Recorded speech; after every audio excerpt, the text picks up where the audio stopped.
ainda no aniversário de morte do Raul, as rádios tocam, reportagens aparecem na televisão, até mesmo os programas, os jornais televisivos falam sobre o grande Raul Seixas, que foi o pai do rock nacional. E foi através das músicas do Raul que eu me deparei pela primeira vez, ainda na minha adolescência, com esse pensamento filosófico, diabólico, de que Deus poderia estar controlando o meu destino e me fazendo ser o que eu era e me colocar num lugar de sofrimento eterno, pelo simples fato dele querer, né? E eu estou dizendo isso, falando do Raul, porque você vai ver que há certa semelhança entre a filosofia Raul Seixas, vocês sabem o que eu quero dizer, não sabem? Raul Seixista e a filosofia calvinista.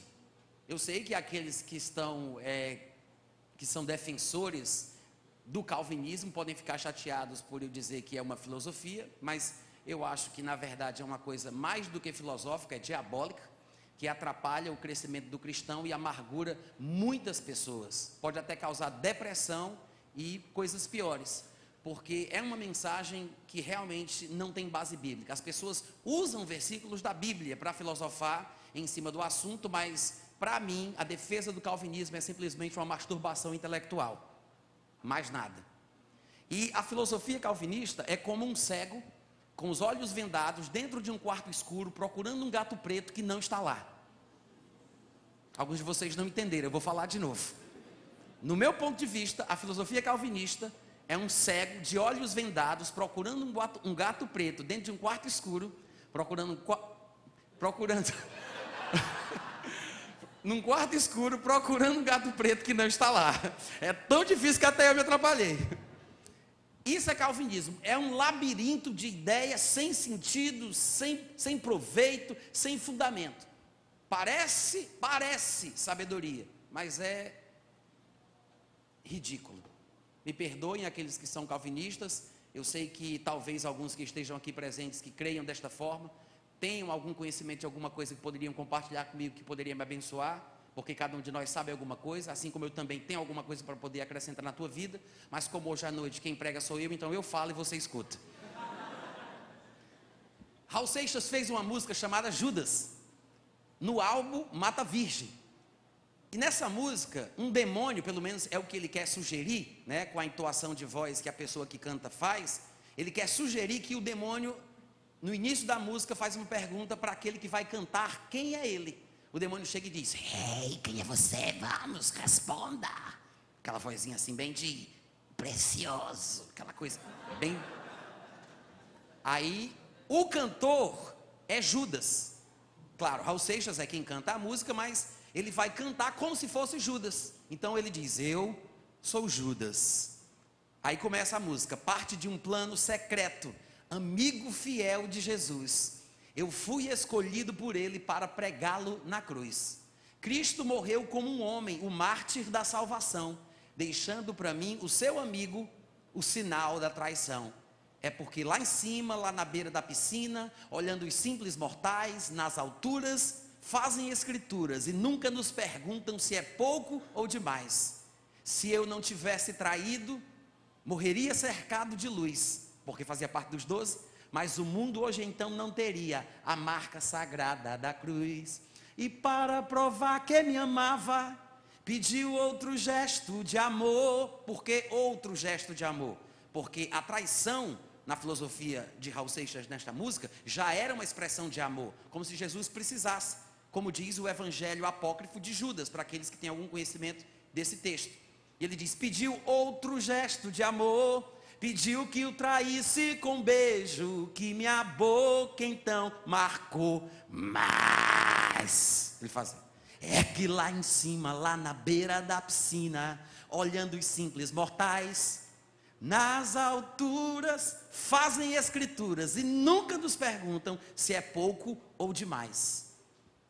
Eita, coisa diabólica! É diabólico ou não é? Alguns de vocês parecem que estão com medo. Eu dei esse grito para despertar. Não fica com medo não. Agora, essa filosofia apresentada na música de Raul Seixas é a mesma, com outras palavras, né? Com a eloquência, a retórica do pregador evangélico, é a mesma filosofia, a mesma ideia que o calvinismo ensina. Judas supostamente teria sido predestinado, ele não tinha escolha, ele foi eleito por Deus para trair Jesus, foi escolhido por Deus para fazer o que ele fez. E o argumento lógico que ele apresenta na música chega até ser convincente. Ele diz: se Jesus não tivesse morrido, como é que a gente seria salvo? Se Judas não tivesse traído, como é que a gente poderia estar aqui? Seguindo a mesma linha de raciocínio, a gente tem que dizer: graças a Deus que Adão pecou. E já pensou a desgraça da nossa vida se Satanás não existisse? Porque não teria tido a queda, né? Adão não teria caído, Jesus não teria vindo e a gente não teria sido salvo. Satanás, louvado seja o teu nome. Só falta a gente pensar isso. Só que a ideia é que Deus tem o controle absoluto sobre tudo, sobre os mínimos detalhes, sobre cada coisa que acontece. A ideia deles é essa, de que tudo que acontece só acontece porque Deus quer, porque Deus quis. Ou seja, se estamos aqui hoje na igreja, se somos salvos, se é que somos, porque ninguém sabe, só Deus sabe, porque Ele é quem determina quem vai ser ou quem não vai. Não adianta você crer no coração e confessar Jesus, porque pode ser que no final da sua vida você chegue lá na porta e pergunte: Deus, posso entrar? Ele diz: com licença. Aí você não está na minha lista, porque você não foi eleito para isso, você está aqui querendo ser, mas quem decide é Ele.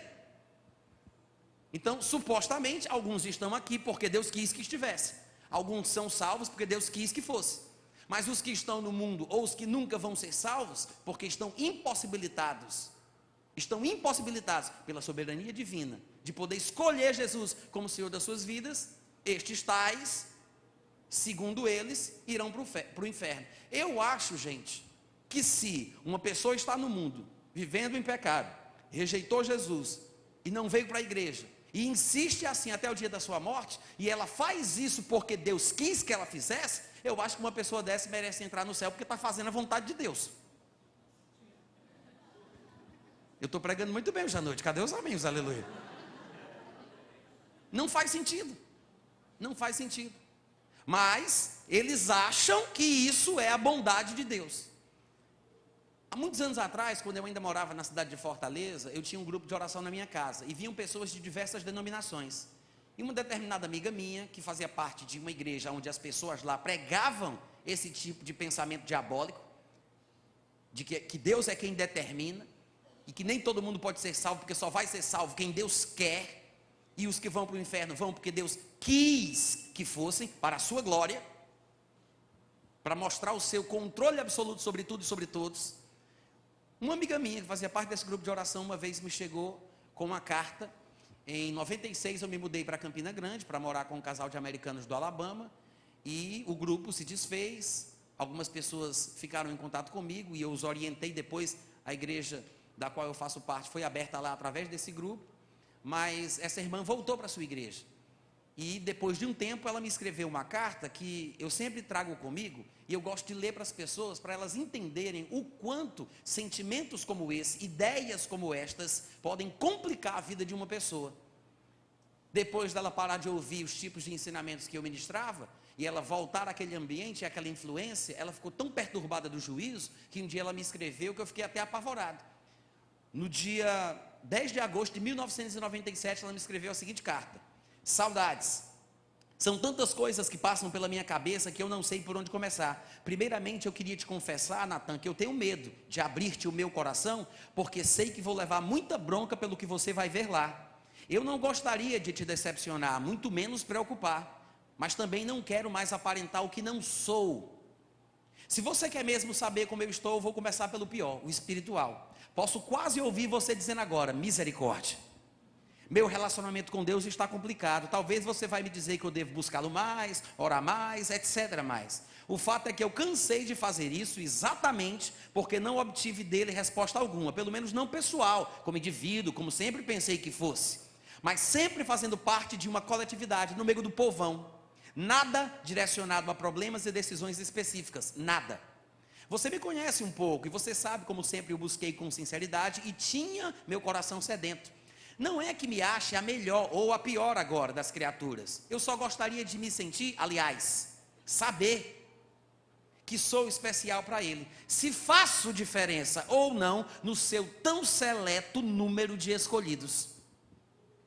Cada dia mais, eu acho que ele faz sim acepção de pessoas.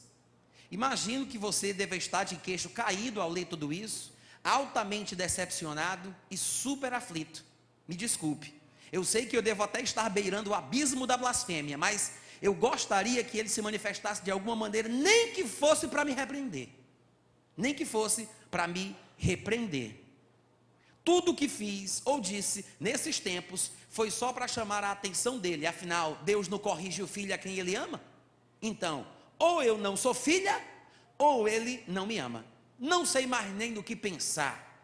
Eu estive bem pior, sabe? Eu vivia deprimida, chorava o tempo inteiro, clamava a ele, sim, por alguma resposta, uma palavra amiga e nada.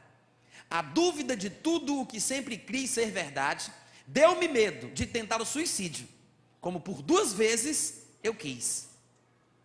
Para falar a verdade, não sei mais quem eu sou. Sinto-me abandonada por ele, por mais que você vai me dizer que não. Sinto-me órfão de pai pela 2ª vez. Tenho medo de tudo. Acho-me vulnerável. Não sei no que crer. Acho que no final ele conspira contra mim, porque eu não me rebelei. Eu vivo temendo a sua vingança. E se a predestinação realmente existe, como alguns acham, será que eu não fui escolhida para ser outra coisa e eu é que estou insistindo em querer ser parte do povo eleito? Pensa nisso, gente. Sabe o que eu queria, Natan? Eu queria respostas. Dialogar com alguém que me conhecesse e não me recriminasse logo de cara. Eu preciso de ajuda, eu sei disso. Mas eu tenho tanto medo de conversar com alguém a respeito de tudo isso, talvez ninguém entenda que eu, que sempre fui tão firme, tão crente, esteja passando por uma crise mais ou menos 18 meses, 1 ano e meio, tão forte quanto essa. Mas, como se diz, maior gigante, maior é a queda. A minha mãe talvez até suspeite, mas ela não tem certeza do que esteja acontecendo. E eu até quero que continue assim, ela já tem preocupação demais. Até porque, quem deveria ser, falando de Deus, quem deveria ser o mais preocupado com a ovelha que se perde, continua para mim surdo, mudo e cego. Talvez eu me aproximando de você, ele agora me note. E você também, vê se não me esquece. Desculpe o besteirol acima, mas não me abandone. Aguardo ansiosa os seus carões. Gente, isso aqui acontece com muito mais frequência do que a gente imagina. E essa doutrina do inferno tem causado isso com muitas pessoas.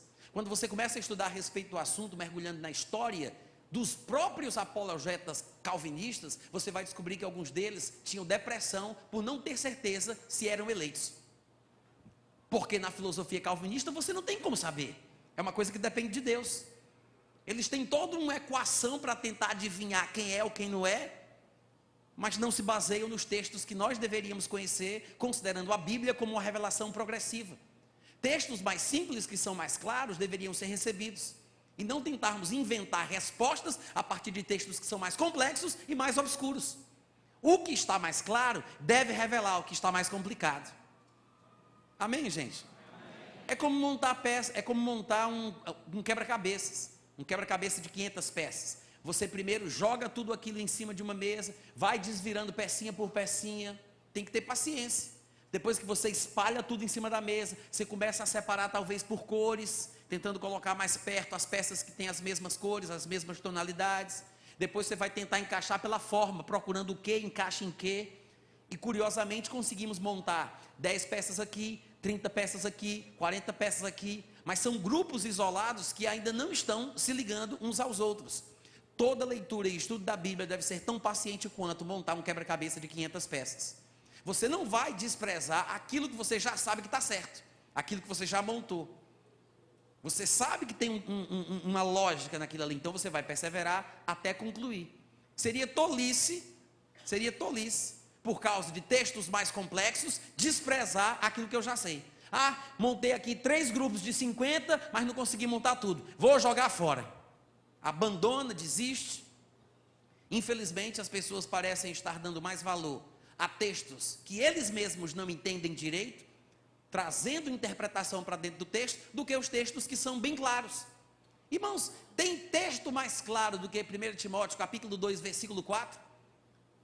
Paulo escrevendo a Timóteo, ele disse que ele devia orar juntamente com a igreja pelas pessoas que estavam investidas de autoridade. E em meio àquele pedido que ele faz para que a igreja ore, ele fala: porque Deus deseja que todos os homens sejam salvos e cheguem ao pleno conhecimento da verdade. Tem versículo mais claro do que esse, gente? Não tem. Deus é direto, é positivo, ele é claro, ele diz: Deus, com todas as letras, ele diz: Deus deseja que todos os homens sejam salvos. Sabe qual é o problema na cabeça do povo? É porque eles acham que pelo simples fato de quem está querendo seja Deus, o simples fato de Deus ser aquele que está querendo, eles acham que vai acontecer, porque se é da vontade de Deus, como não vai acontecer? Como se Deus, por querer, fizesse com que você quisesse também. Como se a vontade de Deus fosse impositiva. Pelo simples fato de Deus querer, as pessoas acham: se Deus quer, não tem nada que Deus queira que não aconteça. É assim que as pessoas supõem. Mas não entendem que há coisas que Deus quer, que podem não acontecer, porque o simples fato de Deus querer, não vai fazer com que as pessoas ajam em conformidade com a sua vontade. Irmãos, Deus é amor, e o amor, ele não se conduz inconvenientemente na busca dos seus interesses. Eu sei que, humanamente falando, tem gente que mata, e quando é entrevistado nesses programas sei nem como é que chama esse tipo de programa, mas vai falar de crime, aí o cara diz: matei porque eu amava ela, matei porque eu amava, matei, mato de novo. Porque amava, matou porque amava, deu tapa porque amava. Mas o amor de Deus é diferente. O amor do tipo de Deus é aquele que não se conduz inconvenientemente, que não busca os seus próprios interesses, ele respeita a decisão do outro, mesmo que não concorde. Respeito não é sinônimo de concordância. Tem muita gente que não entende isso. Ai, por que Deus colocou a árvore do conhecimento do bem e do mal no jardim do Éden? Ele não estava mal intencionado? Irmãos, a árvore do conhecimento do bem e do mal no jardim do Éden, pasme você, é uma prova do amor e da justiça de Deus ao criar o homem como ele. Porque se o homem não tivesse, isso se representa pela árvore do conhecimento do bem e do mal, se o homem não tivesse a possibilidade de pecar na sua vida, de não servir a Deus, de desobedecer a Deus, como ele poderia saber que era livre para fazer o que queria, se ele não tivesse escolha? Ah, gente, eu vou parar de pregar assim. Vocês não entenderam, não? Para pensar. Como é que a gente poderia saber que Deus nos ama de verdade e que nós amamos a Deus como deve ser, se não tivéssemos a opção de não amar? Como é que eu poderia saber que eu sou livre de verdade se eu não tivesse a escolha, a opção, a oportunidade de pecar? Talvez eu estivesse servindo a Deus como um robô, porque me faltava escolha. A presença da árvore do conhecimento do bem e do mal, que representa essa possibilidade da queda, prova que Deus é justo e verdadeiro. Então, quando a Bíblia diz que ele me fez como ele, uma duplicada em espécie da própria categoria divina, capaz de tomar decisões até sujeitar e dominar a terra, isso quer dizer que eu tenho que ter condição, eu tenho que ter a opção de não servi-lo, de não amá-lo, de não obedecê-lo. A oportunidade de pecar é uma prova de que eu sirvo a Deus porque quero e não porque me falta escolha. As pessoas pensam errado, de ponta cabeça, e ficam fazendo esse malabarismo teológico e criam uma caricatura de Deus. E eles não sabem falar sobre Deus como convém, de acordo com a Bíblia, pelo menos no meu ponto de vista. É assim que eu entendo. E eu digo que isso mexe comigo emocionalmente, por isso é que eu às vezes falo coisas muito fortes, quando estou pregando sobre isso, sou bem contundente e firme, porque isso mexeu comigo, me fez ter um surto psicótico, eu fiquei completamente louco, tentei matar minha irmã enforcada, corri no meio da rua, fui hospitalizado e fui amarrado no manicômio na casa de repouso Nosso Lar. Nosso não, só meu, né, que vocês não foram, mas é o nome lá da casa. Casa de repouso Nosso Lar. Eu fiquei enjaulado um mês, louco, por causa de ideias como estas. da música Judas de Raul Seixas, que é totalmente igual ao que se prega hoje em dia, com um linguajar e um palavreado cristão, porque usam versículos, mas a ideia do inferno é a mesma, gerando dúvida, causando opressão.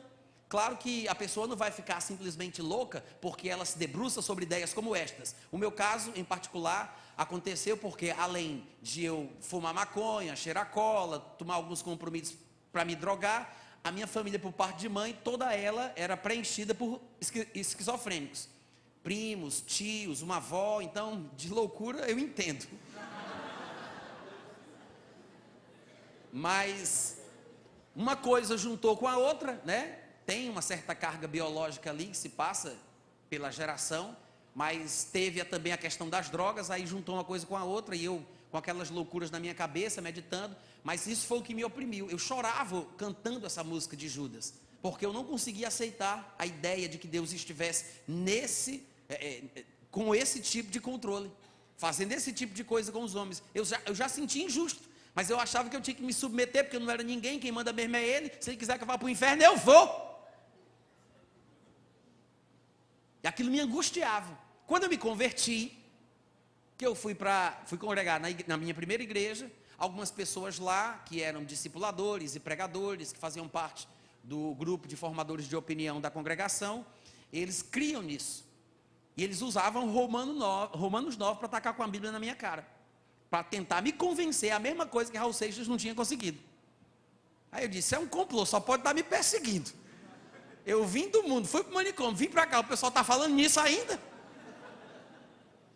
Aí foi por isso que eu me indignei com essa mensagem. E eu decidi estudar, buscar, orar em línguas, pedir a Deus misericórdia, que Ele me ajudasse, que eu não conseguia entender, que não podia ser. E as respostas, pelo menos, que eu precisava, vieram. Pode ser que as que outras pessoas precisem sejam diferentes das minhas, mas as respostas que eu precisava ter dentro do texto de Romanos 9, eu recebi. E depois você pode até acessar o meu site, natanrufino.com.br, é o meu nome, e lá você vai encontrar áudios, uma seção tem textos, áudios e vídeos. É de graça, gente, pode acessar e edificar a sua vida. Mas se quiser mandar oferta, eu recebo.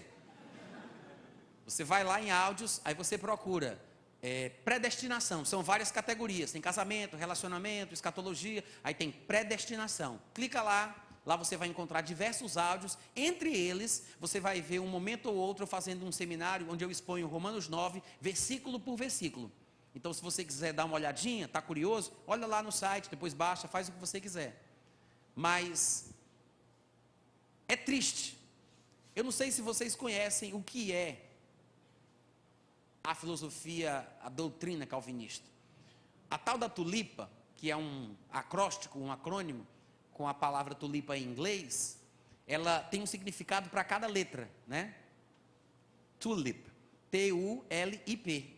O T é para total depravação, ou depravação total, total depravation, em inglês.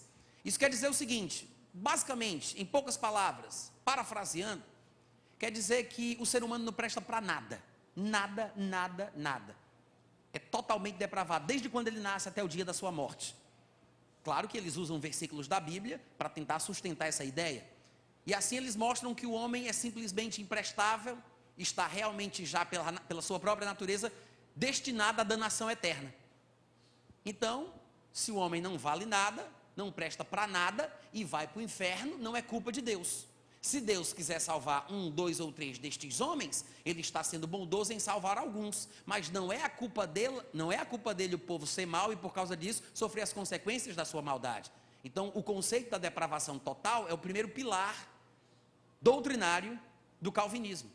Mas nós, quando vamos estudar a Bíblia, percebemos que há textos que mostram que existe alguma bondade no ser humano. Existe ainda algum reflexo, um facho de luz que mostra a divindade de Deus perdida na natureza humana. Porque sabemos que o homem foi feito à imagem e semelhança de Deus. E mesmo Paulo, no Areópago, em Atos capítulo 17, quando estava falando com filósofos epicureus e estoicos, ele disse: Deus fez toda a raça humana a partir de um só homem, para que a gente buscasse a Deus, se porventura tateando possamos achar. Se bem que Ele não está longe de cada um de nós. Paulo falando para filósofos que não eram religiosos, não eram crentes, não eram uma igreja, nem uma sinagoga judaica. Ele disse: Deus não está longe da gente, porque nele vivemos, nos movemos e existimos. Como se não bastasse, veja que ele está falando isso com pagãos, aqueles em cuja cidade ele encontrava templos que diziam ao Deus desconhecido. Aí ele vai e diz para eles, como um dos vossos próprios poetas declarou: somos todos filhos de Deus. Na nossa versão em português diz descendência, geração é a palavra. Mas quando você começa a procurar versões em outros idiomas, você vai ver, ou mesmo hoje em dia com os nossos celulares e tablets, podemos conferir a palavra grega no original e vemos que ele está falando ali sobre descendência, sobre ser filho, ser gerado de Deus. Paulo diz, como um dos poetas de vocês falou, e eu concordo, somos todos descendência divina. Até Jesus disse que vós que sois maus, falando como pecadores, que vós que sois maus, sabeis dar boas coisas aos seus filhos? Ele diz que os pecadores amam quem os amam.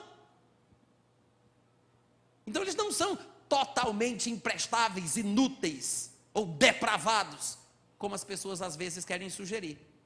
Não dá para a gente mergulhar mais no assunto, mas fica a dica. Depois vem o U da tulipa, que é unconditional election, eleição incondicional. O que isso significa, Natan? Traduz aí para a gente. Eleição incondicional significa que Deus é aquele que vai eleger as pessoas para serem salvas, incondicionalmente. Não há qualquer condição para que uma pessoa seja eleita à salvação. Isso quer dizer que Deus é quem decide. Antes mesmo da pessoa ter nascido, Deus já decidiu projetar o nascimento dela para ela ir para o inferno. Porque Ele escolheu que tal pessoa vai para o céu e tal pessoa vai para o inferno. Até os calvinistas acham isso tão forte, que eles se dividem entre si, e alguns, considerados mais equilibrados, mais amenos, não tão radicais, não tão rígidos, eles dizem que Deus simplesmente escolhe pessoas para serem salvas. E as outras? Não, Ele simplesmente deixa ir para o inferno porque elas merecem mesmo. Não é que Ele escolhe para ir para o inferno, Ele escolhe para ser salvo. E quem vai para o inferno não é escolha dele? Não, não, Ele nem fez nada, só deixou o fluxo seguir.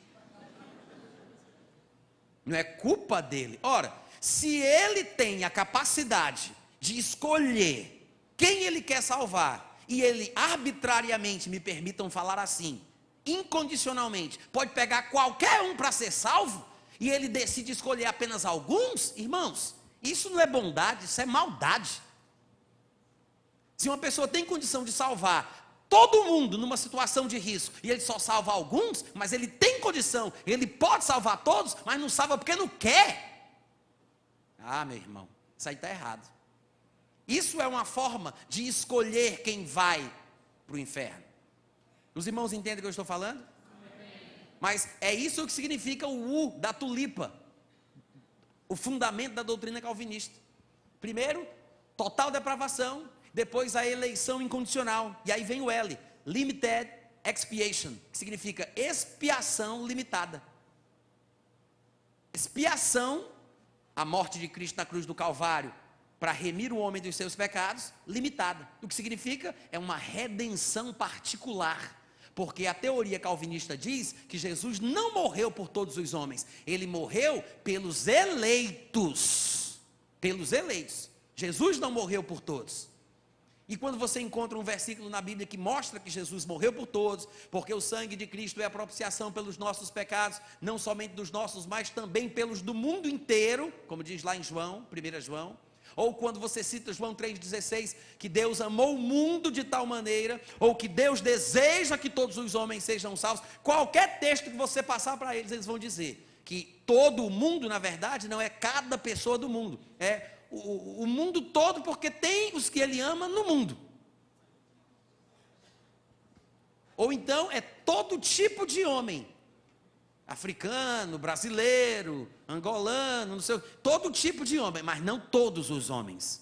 É assim que eles interpretam passagens como essa, porque eles acreditam que a morte de Cristo é para purificação particular dos que foram eleitos para isso. É por isso que é uma expiação limitada. Gente, não sou eu que estou criando aqui o significado do L da tulipa, não.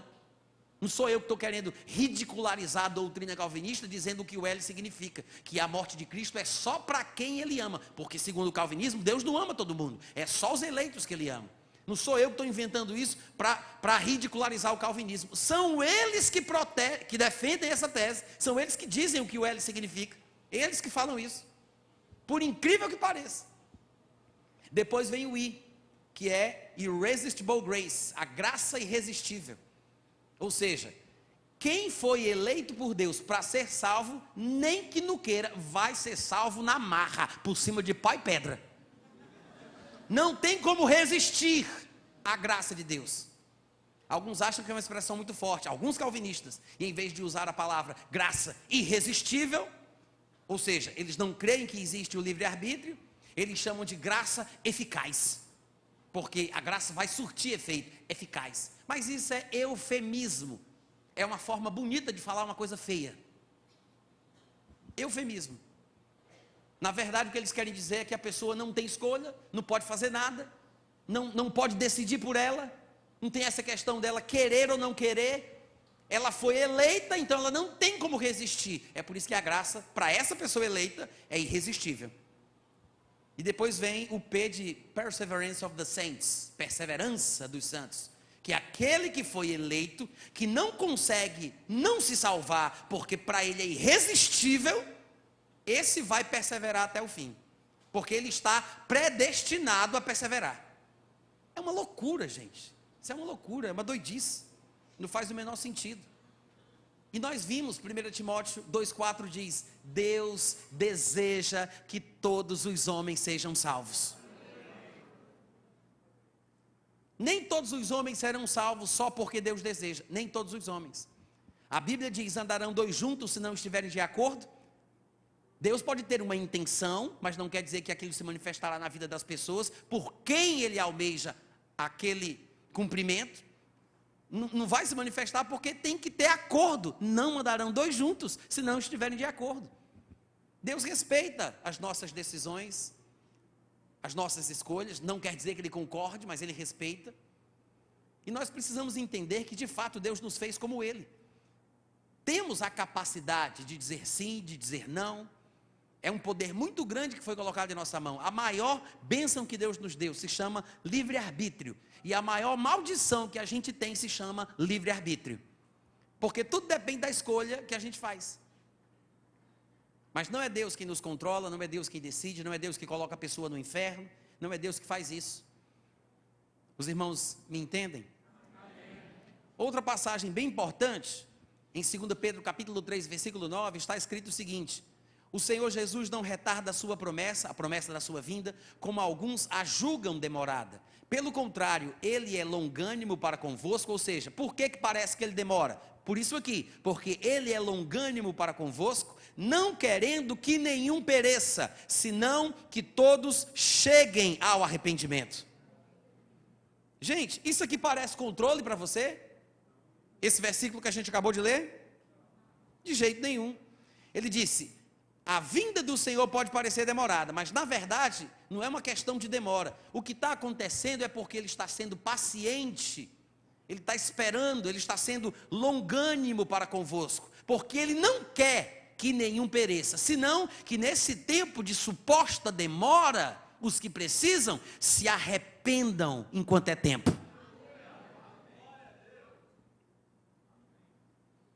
É claro demais para mim. E nós lembramos daquilo que Jesus Cristo experimentou quando entrava em Jerusalém, lá em Lucas capítulo 19, versículo 41 a 44.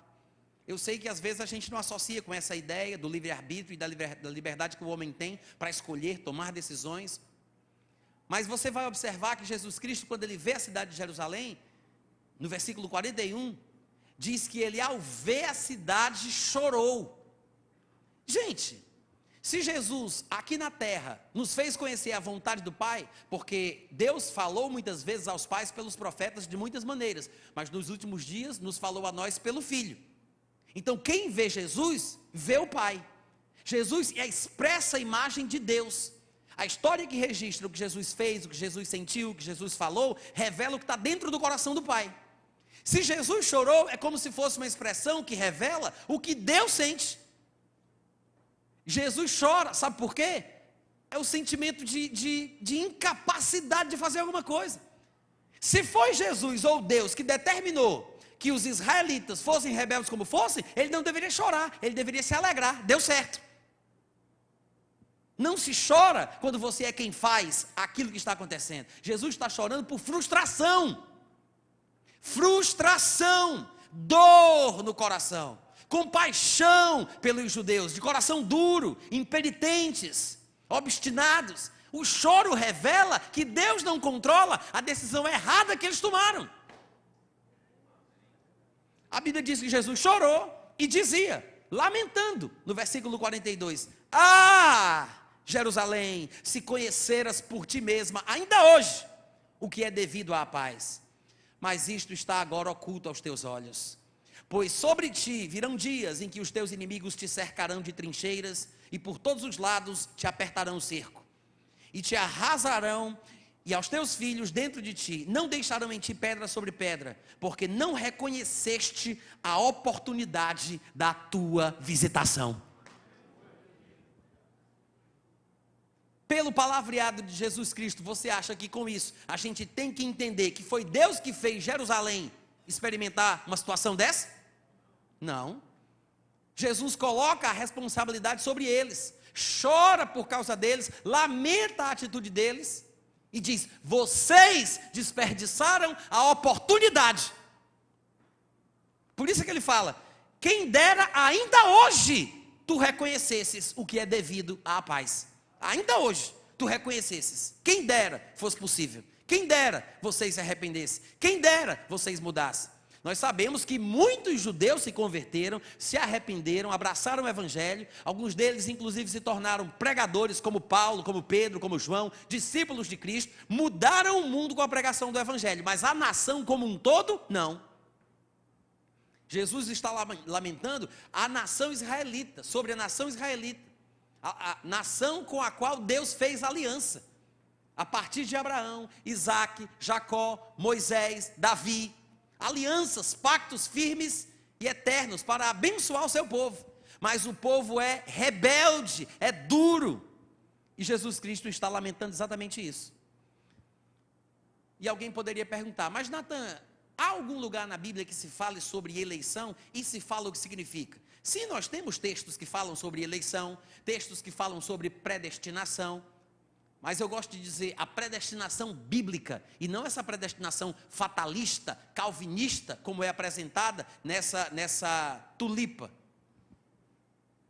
A predestinação bíblica é uma coisa totalmente diferente. Paulo, dos escritores do Novo Testamento, é aquele que volta a esse tema e que usa essa palavra com mais frequência. E Paulo faz uma abordagem, para mim, bem interessante, sobre o que seria a verdadeira predestinação bíblica. Se você abrir comigo em Efésios capítulo 1, a partir do versículo 3, você vai encontrar uma pista do que realmente deveria ser pregado nas igrejas sobre a predestinação bíblica. Efésios capítulo 1, do versículo 3 em diante. Posso ler, gente? Não, né? Posso? Sim ou não? Tá, já está atrás de mim aí, né? Efésios capítulo 1, versículo 3. Bendito o Deus e Pai de nosso Senhor Jesus Cristo, que nos tem abençoado com toda sorte de bênção espiritual nas regiões celestiais. Como é que diz aí? Também vos tenho ouvido. É 3.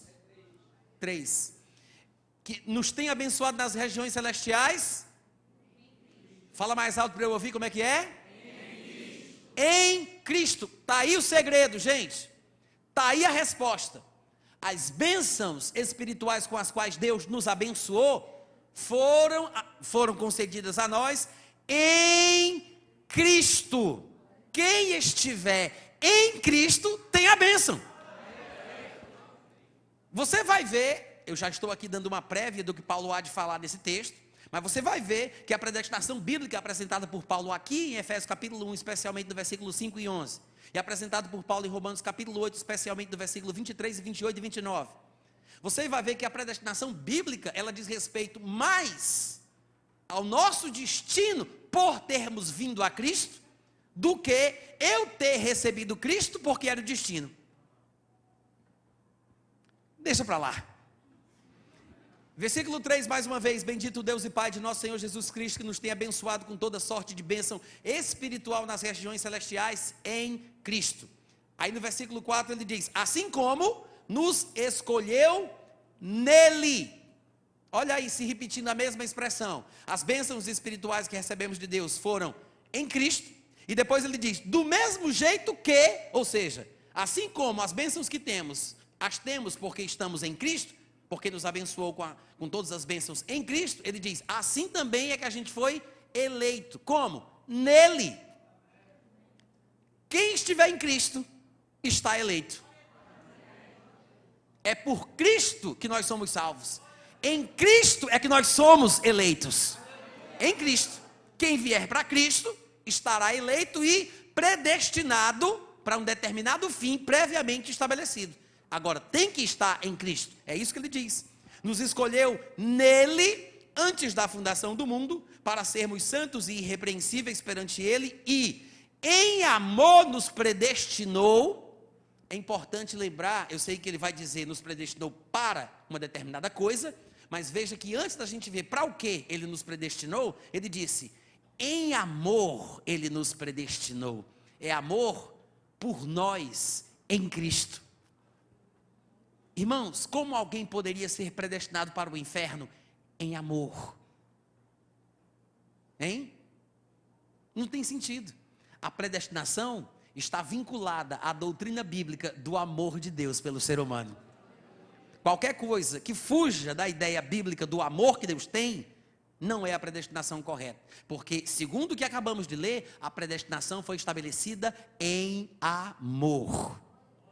Em amor nos predestinou para ele, para a adoção de filhos. Aqui a gente talvez não entenda, porque pensamos que ele está falando que hoje que estamos em Cristo, somos filhos de Deus adotados. Na verdade, é uma expressão pobre. É uma expressão que foi mal traduzida. Ele não está dizendo que somos filhos adotados. Ainda que em alguns lugares isso apareça, por causa da tradução que fizeram da expressão original, em nenhum lugar a Bíblia diz que nós fomos adotados por Deus. Muito pelo contrário. A Bíblia diz que nós fomos gerados pela divina semente de Deus. Sabe o que significa? Significa que você não foi recalchutado, você foi recriado. Você é uma nova criatura. Você não foi simplesmente adotado, como as pessoas têm pensado ao longo dos anos. O que a Bíblia diz é que nós temos que ver o grande amor que nos concedeu o Pai, a ponto de sermos chamados de filhos de Deus. E, de fato, nós somos filhos de Deus. É o texto que diz isso. É o texto que diz isso. 1 João, capítulo 3, versículo 1, 2 e 3. Amados, vede que grande amor nos tem concedido o Pai, a ponto de sermos chamados de filhos de Deus. E, de fato, nós somos filhos. Não é só chamado, não é só um apelidozinho que ele deu para a gente, não. Somos chamados, mas somos filhos de fato. Diga: sou filho de fato. Ele diz: de fato nós somos filhos, mas ainda não se manifestou o que nós haveremos de ser. Mas sabemos que quando ele se manifestar, nós haveremos de ser como ele é, porque veremos Jesus Cristo face a face. Haveremos de vê-lo como ele é e seremos semelhantes a ele. Mas somos filhos de fato. A adoção de filhos, irmãos, na cabeça de Paulo, porque é o único que usa essa expressão no Novo Testamento, tem um significado muito específico. E como a gente não entende, até por causa dessa má tradução que nos foi oferecida, a gente fica pensando que ele está falando que a gente foi adotado, que só Jesus é o filho original, e a gente foi adotado. Não, nós fomos gerados pela semente divina. Eu nasci de novo e já nasci na família. Nasci de novo, eu nasci. Recriado, não fui recalchutado. E o que é que Paulo quer dizer com isso? Ele mesmo explica em outro texto. A gente vai olhar Romanos capítulo 8, versículo 23, só para a gente saber o que é que Paulo quer dizer com isso, e depois volta para cá. Paulo escreveu Efésios capítulo 1, Paulo escreveu Romanos capítulo 8. Lá no capítulo 8, no versículo 23, ele diz, falando da criação está sujeita à vaidade, ele diz: e não somente a criação, mas também nós que temos as primícias do Espírito Santo, os primeiros frutos que o Espírito produz na nossa vida, nós também, igualmente, gememos em nosso íntimo, aguardando a adoção. Não é assim que está escrito? Está errado então, viu, gente? É adoção. Está escrito adoração aí? Está errado. É adoção. Quem tem uma versão aqui que diga adoção? Levanta a mão. Certo, ótimo. O que ele está falando aqui é adoção. Gememos em nosso íntimo, inclusive na minha versão revista e atualizada, de João Ferreira de Almeida, está escrito assim: aguardando a adoção de filhos, do mesmo jeitinho que aparece lá em Efésios. Algumas Bíblias vai ter somente a adoção, não é adoração, não é louvor, não é salva de palma, é adoção. Só que ele diz, aguardamos a adoção, a saber, ou seja, o que é a adoção? A redenção do nosso corpo. O que de fato significa a adoção de filhos, gente? Como está escrito aí na Bíblia, o que é a adoção de filhos? Segundo Paulo, a expressão adoção de filhos tem um significado mais profundo e significa a redenção do nosso corpo. Porque até Jesus só foi declarado Filho de Deus em poder quando ele foi ressuscitado por Deus dentre os mortos. Está escrito lá em Romanos capítulo 1, versículo 4. Diz que o Evangelho fala de Jesus Cristo, que segundo a carne é descendente de Davi, mas foi designado Filho de Deus em poder pelo Espírito de Santidade, através da ressurreição dentre os mortos. E em Atos capítulo 13, versículo 32 e 33, Paulo pregando, ele diz, a promessa que Deus fez aos nossos pais, Deus a cumpriu a nós, seus filhos, ressuscitando Jesus, como também está escrito no Salmo 2, eu hoje te gerei, tu és o meu filho. Jesus é declarado Filho de Deus em poder quando ele ressuscita dos mortos. É por isso que a adoção de filhos é o dia que a gente ressuscitar também. A redenção do nosso corpo, no dia que o nosso corpo for transformado, e tivermos o mesmo corpo de glória que Jesus já tem hoje, nesse dia experimentaremos ou tomaremos posse do que Paulo chama, na sua doutrina, na sua teologia, de adoção de filhos. Então, já que Romanos 8, 23 nos esclarece o que significa, do ponto de vista de Paulo, o que é adoção de filhos, que é a redenção do nosso corpo, agora leia Efésios novamente e observe. Ele diz, em amor nos predestinou para ele, ou seja, para a redenção do nosso corpo. Essa é a predestinação. Essa é a predestinação bíblica, a única que existe.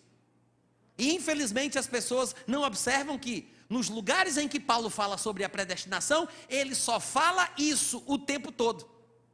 Observe, por exemplo, se não é exatamente isso que ele diz em Romanos capítulo 8. Você pode abrir comigo lá, eu sei que a gente leu o versículo 23 ainda há pouco, mas Romanos no capítulo 8, do versículo 26 em diante, o capítulo 8 de Romanos é muito interessante, porque ele fala bastante sobre o propósito da nossa situação aqui na terra, e como a gente pode tirar proveito das dificuldades que experimentamos no mundo como cristãos, porque pode ser uma situação proveitosa, e essas coisas que nos advêm, a perseguição, o sofrimento, a tentação, podem cooperar para o nosso próprio bem, porque assim como, olha aqui para mim, presta atenção, porque assim como Jesus Cristo sofreu na terra, nós também sofreremos, mas se com ele sofrermos, com ele também seremos glorificados. E Paulo diria, porque estou certo por mim mesmo, que os sofrimentos do tempo presente não podem ser comparados com a glória que há de ser revelada em nós. Ele não disse revelada para nós, ele disse que há de ser revelada em nós. Aí chega no versículo 26, depois que ele fala bastante sobre isso, ele diz, e o Espírito também nos ajuda em nossas debilidades, em nossas limitações, em nossas fraquezas, porque tem situação nessa vida que a gente não sabe nem como orar como convém. Não é que o crente não saiba orar, porque Jesus disse, naquele dia, na nova aliança, vós orareis ao Pai no meu nome, e tudo quanto pedirdes vos será concedido. Então a gente sabe orar, a gente ora ao Pai no nome de Jesus, mas o contexto aqui está falando sobre situações de tribulação, de dor, de sofrimento. Depois você observa o contexto, que ele está falando sobre o sofrimento. Aí ele diz, tem vezes que a gente não sabe nem orar como convém, mas o Espírito intercede por nós sobre a maneira com gemidos inexprimíveis, e aquele que sonda os corações sabe qual é a intenção do Espírito, porque é segundo a vontade de Deus que ele intercede pelos santos. Agora, sabemos que todas estas coisas, está implícito, sabemos que todas estas coisas, todos os sofrimentos, todas as tentações, todas as perseguições, tudo que a gente experimenta aqui, cooperam para o bem daqueles que amam a Deus. Ele acabou de dizer lá no versículo 16 e 17, se com ele sofrermos, com ele seremos glorificados, porque tenho por certo que os sofrimentos do tempo presente não podem ser comparados com a glória que há de ser revelada em nós. E em 2 Coríntios capítulo 4, Paulo vai dizer que a tribulação produz a glória. Produz a glória. Então, continuando, ele fala, estas coisas cooperam para o bem daqueles que amam a Deus, daqueles que foram chamados segundo o seu propósito. Porquanto os que de antemão conheceu, também os predestinou para serem conformes à imagem de seu Filho, a fim de que Jesus seja o primeiro gerado dentre os mortos, entre muitos irmãos. Quando a Bíblia fala que a intenção de Deus é que Jesus seja o primogênito, e que Ele tem o propósito de que nós sejamos como Ele, porque Ele nos predestinou para sermos conformes à imagem do Seu Filho, Ele não está falando sobre termos a imagem que Jesus tinha quando estava na terra. Ele está falando sobre termos a imagem que Jesus tem agora no céu.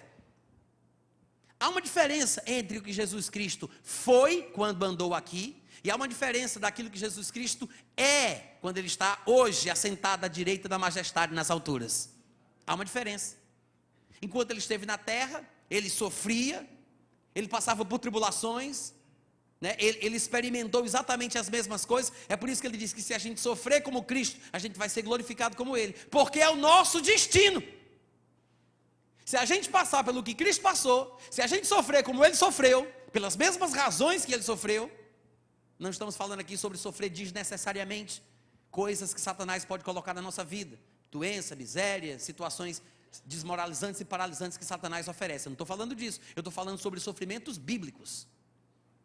A Bíblia diz que os sofrimentos cooperam para o nosso bem, porquanto Deus nos predestinou para ser igual ao que Jesus Cristo é, por causa do que Ele passou quando estava aqui.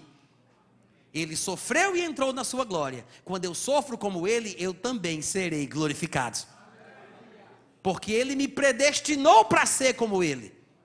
Se você conferir comigo em 1 João capítulo 3, aquele texto que eu falei aqui, decorado, mas em 1 João capítulo 3, a partir do versículo 1, veja que ele diz: vede que grande amor nos tem concedido o Pai, a ponto de sermos chamados filhos de Deus, e de fato somos filhos.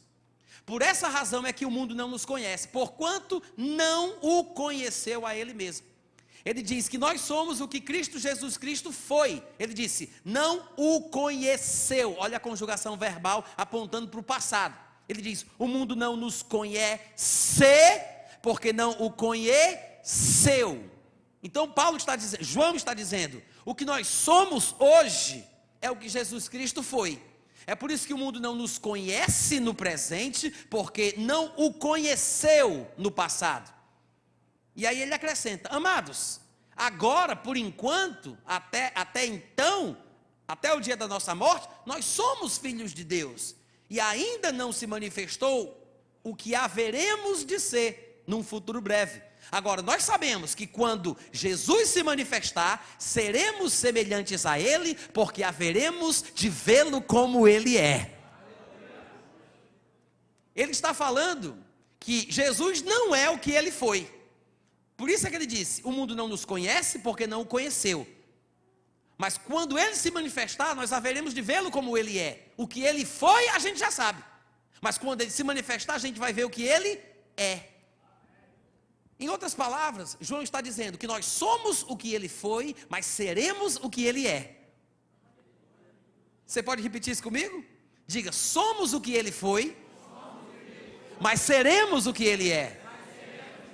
É a mesma coisa que na linguagem de Paulo ele chama de predestinação.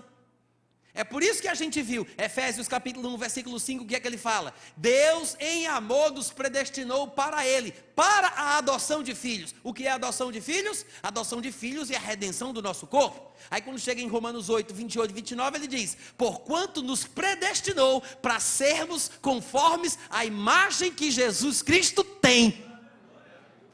Não a que Ele teve, mas a que Ele tem hoje. que a gente não sabe qual é. E João fala, é por isso que o mundo não nos conhece, porque não o conheceu. Mas quando ele se manifestar, seremos semelhantes a ele, porque haveremos de vê-lo como ele é. Esse é o nosso destino. Essa é a predestinação bíblica, real. Essa é a predestinação bíblica. Só que as pessoas usam a palavra predestinação isolada do seu contexto para falar sobre tudo o que acontece no mundo, tudo. E não de acordo com o contexto que aparece na Bíblia. Romanos 9 nem está falando sobre predestinação, sobre salvação, nada disso. Pena que a gente não possa falar sobre isso aqui. Até porque não dá para pregar a Bíblia toda numa noite só, né?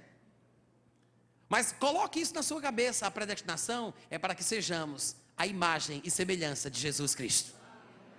É por isso que nós temos textos e textos que falam a respeito desta espera que temos aqui nesta vida até a manifestação de Jesus. Filipenses capítulo 3, versículo 20, por exemplo, diz o seguinte: a nossa pátria está nos céus, de onde nós estamos aqui na terra esperando, aguardando o Salvador, o Senhor Jesus. E ele continua: o qual transformará o nosso corpo de humilhação para ser igual ao corpo da sua glória, segundo a eficácia do poder que ele tem de até subordinar a si todas as coisas. Por que esse corpo é de humilhação? Porque as coisas que Deus nos deu em nosso espírito são tão grandiosas e tão valiosas, que quando nós percebemos que este tesouro está num vaso de barro, isso é humilhante. É um corpo de humilhação. Mas segundo o que ele acabou de dizer, a vida cristã é uma vida de espera do dia que ele vai vir para me tirar dessa situação humilhante. Porque ele vai transformar o meu corpo de humilhação para que ele seja semelhante ao corpo da sua glória. Em Colossenses também, no capítulo 3, do versículo 1 ao 4, e é o último texto que eu gostaria de ler com vocês, Paulo diz o seguinte: portanto, irmãos, se fostes ressuscitados juntamente com Cristo, buscai as coisas lá do alto, onde Cristo vive, assentado à direita de Deus. Pensai nas coisas lá do alto, não nas que são aqui da terra, porque vocês morreram, e a vossa verdadeira vida, não essa vida que a gente conhece, não essa vida que vivemos aqui embaixo, mas a vida real, a nossa vida está não manifesta ainda, porque estamos esperando no dia que ele vai vir para transformar esse corpo de humilhação, para experimentarmos o destino que Deus nos preservou em Cristo. Ele diz: pensemos nas coisas do alto, não nas que são da terra, porque morreste, está oculta, a vossa vida está oculta juntamente com Cristo em Deus. Ele diz: a nossa vida está oculta juntamente com Cristo. Por quê? Porque Cristo não está manifesto. Ninguém vê Jesus Cristo em lugar nenhum. Hoje, ele não está à mostra, ele não está manifesto, ele está oculto. Do mesmo jeito que Cristo não aparece, a nossa vida não aparece. Isso que a gente vê, isso que a gente vive, é passageiro, é temporário. A nossa vida verdadeira, que vai ser o nosso estado final e eterno, é glorioso e está escondido junto com Jesus dentro de Deus. Dentro de Deus, é um plano divino, é o nosso destino, porque fomos predestinados em amor para isso. Está guardado juntamente com Cristo dentro de Deus. Agora, tem um detalhe: quando Cristo, que é a nossa vida, porque Cristo é a nossa vida, o que Ele é hoje, não o que Ele foi quando esteve aqui na terra. Quando Cristo, que é a nossa vida, se manifestar, compadre, aí ele diz: então vós também vos manifestareis com ele em glória. Aleluia! Esse é o nosso destino. Somos predestinados para isso. Alguém poderia dizer: Natan, pelo amor de Deus, gostei, mas me diga aí, eu posso perder essa bênção? Só vou dizer da próxima vez que eu vier. Brincadeira. Claro que pode perder. Claro que pode perder. Porque o destino previamente estabelecido, ou a predestinação, é em Cristo. Em Cristo. Se você mantiver a sua vida em Cristo, se você se mantiver em Cristo, se você permanecer nele, claro que está tudo bem. Ah, Natan, mas se eu pecar, se eu cair, o que é que vai acontecer? Bom, depende. Se você, por exemplo, vai fazer uma viagem, um cruzeiro aí pela Europa, e você dentro deste barco, se você leva uma topada e cai dentro do barco, está tudo bem. Eu vou deixar vocês meditarem um pouco e depois eu continuo. Se você está no barco fazendo um cruzeiro e você tropeça e cai dentro do barco, está tudo bem. Mas se você tropeçar e cair fora do barco, lascou-se. Simples assim. Os irmãos entendem o que eu estou falando? Se perseverarmos, irmãos, se ficarmos firmes, se não negarmos a Jesus Cristo, nós temos um destino previamente estabelecido. Sabe como é que se faz isso? Eu vou usar aqui uma parábola do mundo natural, né? Fazendo uma analogia, que é uma relação de semelhança entre coisas diferentes. Quem aqui sabe andar? Eu, por favor, gostaria que você levantasse a sua mão, caso seja você se encaixe nesse perfil, mas eu queria ter um feedback. Então eu queria saber, quem aqui porventura sabe andar de escada rolante? Quem? Isso, obrigado, pode baixar, obrigado. Eu quero conferir de novo, quem sabe andar de escada rolante? Como é que você faz para andar de escada rolante? Calma, não é trabalho de equipe não. Olha para cá. Gente, o pessoal diz assim, ah, Natan, para andar de escada rolante é a coisa mais fácil do mundo, eu não faço nada. Faz, primeiro você decide ir, né? Você decide ir. E você dá um passo pelo menos para subir na escada. Se você vai dar mais passos para acelerar, não interessa, mas um passo você tem que dar. Deu o passo, o que é que você faz? Aí sim, você fica firme na decisão que tomou. Se você ficar firme, a escada rolante, ela foi projetada de uma forma tal, que ela vai te conduzir ao destino previamente estabelecido. Se você sabe andar de escada rolante, você vai conseguir chegar até o fim. Fique firme na decisão que você tomou por Cristo. Fique firme na palavra, e a palavra, que é lâmpada para os teus pés, é luz para os teus caminhos, vai te levar ao destino previamente estabelecido. Ô glória! Amém! Aleluia! Glória a Deus! Aleluia! Maravilha! Você foi abençoado hoje à noite? Muito obrigado pelo carinho, é sempre muito bom estar aqui. Eu espero que eu tenha mais oportunidades de estar com vocês.